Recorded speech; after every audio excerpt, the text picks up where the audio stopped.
Why did one of the greatest civilizations in history fill its temples with gods that had the heads of jackals, falcons, crocodiles, and cats? A civilization capable of raising the Great Pyramid also believed a man with a jackal's head could guide souls into the afterlife. They prayed to a crocodile. They treated a common house cat as something close to royalty. Was this just bizarre myth, or something the Egyptians understood that we've simply forgotten how to see? Here's the thing most people get wrong about Egyptian religion. The Egyptians never actually worshipped animals. What they worshipped were the qualities those animals seemed to embody. A falcon wasn't sacred because it was a bird. It was sacred because it soared higher than anything else in the sky and seemed, from the ground, to rule it. A jackal wasn't feared for being dangerous. It was associated with death because jackals were genuinely, consistently seen wandering near burial grounds at night, drawn by the scent of the recently buried. To understand this, you have to set aside how modern religion works entirely. Egyptian belief wasn't built on faith alone. It was built on close, repeated observation of a world that behaved with eerie consistency. The Nile flooded on a predictable yearly cycle, transforming desert into farmland. The sun vanished every evening and reliably returned every morning. Seeds appear to die in the ground before producing entirely new plants. To a civilization without modern science, this wasn't simply weather and biology. It looked like a pattern, and patterns, to the Egyptian mind, were messages. Among the gods who emerged from this way of thinking, one mattered more than almost any other the moment death entered a household: Anubis. Shown with the body of a man and the head of a black jackal, Anubis is still one of the most recognizable figures from the ancient world. But the choice deserves scrutiny. Jackals were scavengers that dug into shallow graves looking for food, a genuine, practical threat to the dead.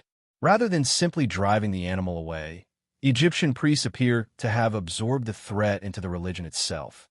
If a jackal endangers the dead, perhaps a more powerful jackal, a god, could protect them instead.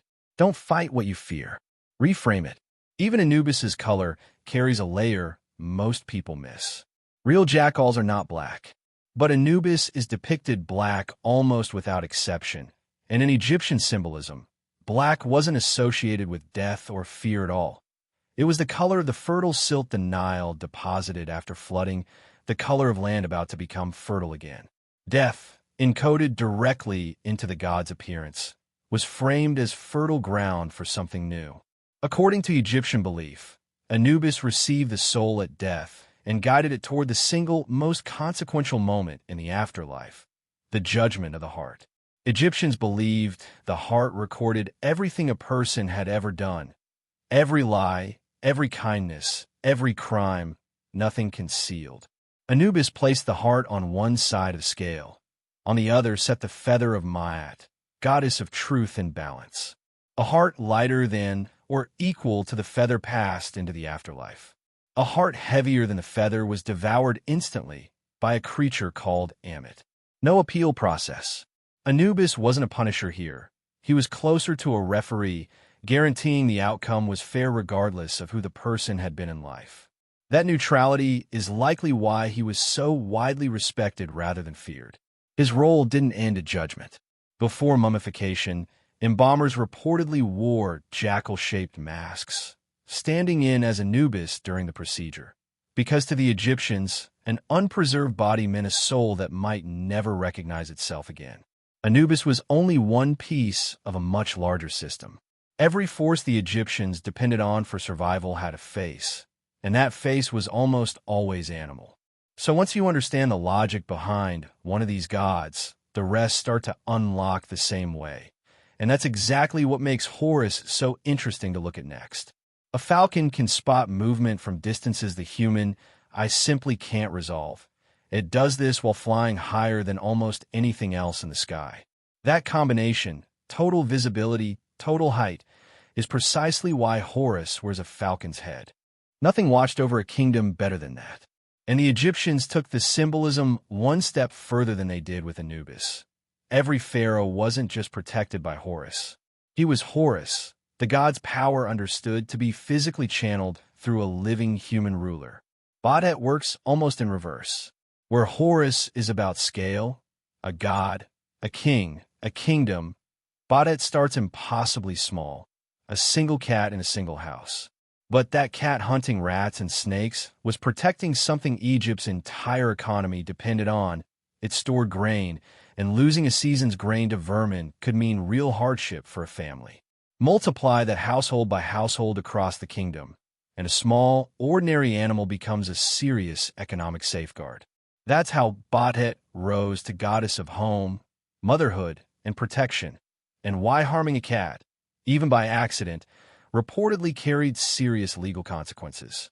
Now picture something far less comfortable than a house cat, living beside the Nile 4,000 years ago, fully aware that the same water giving you fish, farmland, and transportation was also hiding one of the most dangerous predators on the continent. Most belief systems would simply demonize a threat like that. Egypt didn't. They built a god around it instead. Sobek represented the Nile's raw, unpredictable force, and worshipping him functioned less like fear and more like negotiation, a way of staying on good terms with a danger they had no way to eliminate. Then there's the one god in this entire system who isn't physical at all. Thoth, ruler of writing, mathematics, and recorded knowledge, shown with the curved-beaked head of an ibis. Even Egyptologists still debate exactly why that bird. The leading theory points to its slow, unhurried movement along the riverbank, a kind of visible patience the Egyptians equated with intelligence. But Thoth's real significance shows up at the moment of judgment itself. According to the mythology, he's the one recording the verdict while Anubis holds the scale. The gods, in other words, weren't operating as separate myths bolted together. They were running one coordinated system. Here's the part that's easy to miss if you only look at the surface. The Egyptians weren't confused about biology. They knew a jackal was a jackal. The animal was never the god. It was the clearest available symbol for a quality the god represented. Protection, vision, strength, judgment.